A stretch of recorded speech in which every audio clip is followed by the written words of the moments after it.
Good morning, everyone. Don't you just love technology? Last week, it took me several hours to try to post my sermon online. First, it wouldn't upload. Then, it did upload, but it deleted the upload.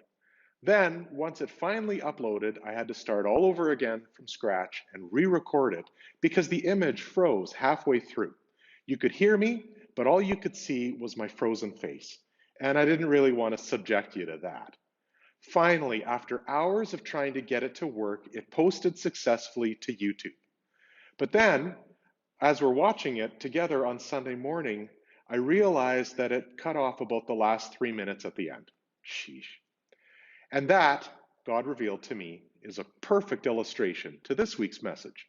It's almost like He plans these things, right? The question for this week is, how do we handle things when life doesn't go our way? How do we react when things get derailed, when they don't turn out the way that we expect them to? Now, what the Apostle Paul is specifically writing about is suffering. And I'm certainly not saying that my frustrations with uploading videos is anything like real suffering. We're in our sermon series in the book of Philippians.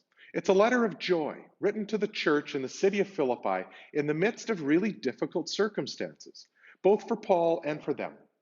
And I think that it's an encouragement for us today because life is difficult for us too, especially these days. Throughout this letter, Paul is encouraging the people of Philippi to live their lives that are obedient to God and supporting each other. Joy in the Christian life is all about perspective. True joy isn't based on our circumstances, on whether we're having a good day or a bad day.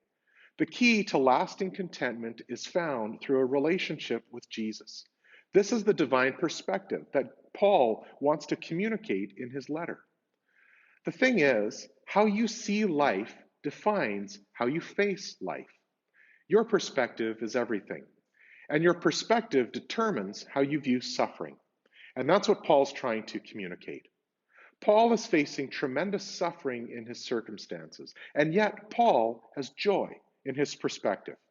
And that's what's really important to understand. And that's what we're looking at today.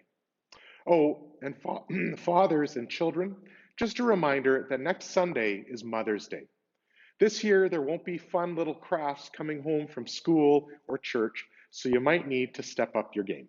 Everything might be dependent on you.